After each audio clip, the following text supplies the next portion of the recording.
Doctor Yunus but صاحب کا ایک مضمون ہے، بڑی عمر کی عورت سے شادی کرنا۔ عورت اس لیے شادی کرتی ہے کہ تعریف کرنے کے لیے ایک بندہ مل جائے، اور مرد اس لیے شادی کرتا ہے کہ تعریف کیے بغیر عورت مل جائے۔ ویسے گھر کو جنت بنانے کے لیے شادی ضروری ہے۔ میرا ایک دوست کہتا ہے یہ ٹھیک ہے کیونکہ مرنے کے بعد ہی جنت مل سکتی ہے۔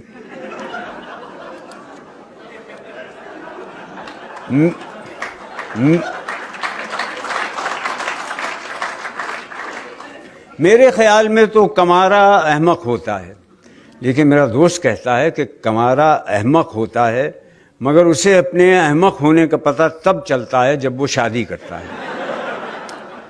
دیکھا جائے تو شادی کا اس سے بڑا اعزاز اور کیا ہوگا کہ صرف اسی صورت میں انسان خدا بن سکتا ہے۔ اسے شاید مجازی خدا کہتے ہیں، اس لیے کہیں کہ وہ بھی خدا کی طرح سنتا تو سب ہے، بلکہ ہر وقت سنتا ہے لیکن بولتا نہیں۔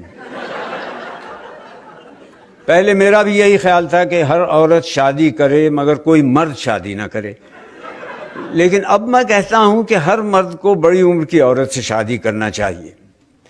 میرے دوست کے خیال میں شادی نہ کرنے کی ایک صورت یہ بھی ہے، کیونکہ آپ جس عورت سے بھی کہیں گے کہ میں بڑی عمر کی عورت سے شادی کرنا چاہتا ہوں، وہ کہے گی اس کا مطلب یہ ہے کہ آپ میرے ساتھ شادی نہیں کرنا چاہتے۔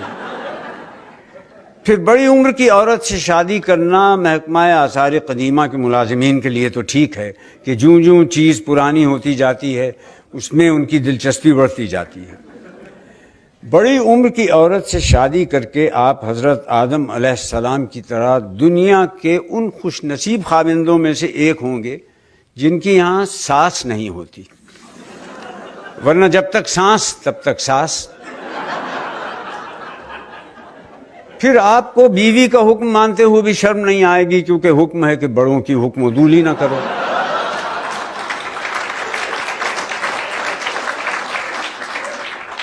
لڑکے بالے جب جوانی میں بے قابو ہو جاتے ہیں تو بڑے بوڑھوں کے پاس ان کا یہی علاج رہ جاتا ہے کہ ان کی شادی کر دیں۔ گویا ہمارے ہاں شادی علاج جوانی ہے۔ دنیا کی وہ عورت جسے آپ ساری زندگی متاثر نہیں کر سکتے وہ بیوی ہے، اور وہ عورت جسے آپ چند منٹوں میں متاثر کر سکتے ہیں وہ بھی بیوی ہے، مگر کسی دوسرے کی۔ بیوی کی خوبیاں تلاش کرنا ایسا ہی ہے جیسے اپنی خامیاں تلاش کرنا۔ بندہ اس لیے شادی کرتا ہے کہ سکون سے رہے، جو شادی نہیں کرتے وہ بھی اسی لیے شادی نہیں کرتے۔ شادی وہ عمل ہے جس میں دو لوگ مل کر اس طرح رہتے ہیں کہ ایک دوسرے کو رہنے نہیں دیتے۔ ویسے شاعروں کو ضرور شادی کرنی چاہیے۔ اگر بیوی اچھی مل گئی تو زندگی اچھی ہو جائے گی، بیوی اچھی نہ ملی تو شاعری تو اچھی ہو جائے گی۔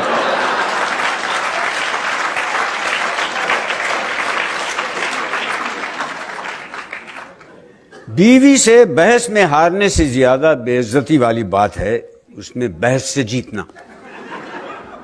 وہ خاوند کو تکلیف اور مصیبت میں نہیں دیکھ سکتی، اسی لیے وہ اس کے رنڈوا ہونے کی دعا نہیں مانگے گی، اپنا بیوہ ہونا قبول کر لے گی۔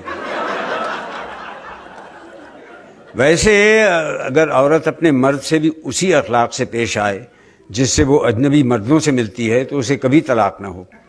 خاوند بھی اگر اسے دن میں ایک بار ایسے دیکھ لے جیسے وہ ہمسائی کو دیکھتا ہے تو اس کی خوشگوار ازدواجی زندگی کی ضمانت میں دے سکتا ہوں۔ اگر آپ کسی کو شادی نہ کرنے کے بارے میں قائل کرنا چاہتے ہیں تو اس کا ایک طریقہ یہ ہے کہ اس کی شادی کر دیں۔ اور تو اور میرے دوست نے بھی دوسری شادی کے بعد توبہ کر لی کہ اب ساری زندگی دوسری شادی نہیں کروں گا۔ اب وہ کہنے لگا ہے کہ مجھے بڑی عمر کی عورت سے شادی کرنے پر کوئی اعتراض نہیں، بس شادی کرنے پر اعتراض ہے۔ سارا دن مجھے یہ کہہ کر بے سکون کرتا رہتا ہے کہ شادی نہ ہوتی تو اسے کتنا سکون ہوتا۔ اب میں بھی اس کی باتوں سے قائل ہو گیا ہوں کہ اگر اس کی والد کی شادی نہ ہوتی تو مجھے کتنا سکون ہوتا۔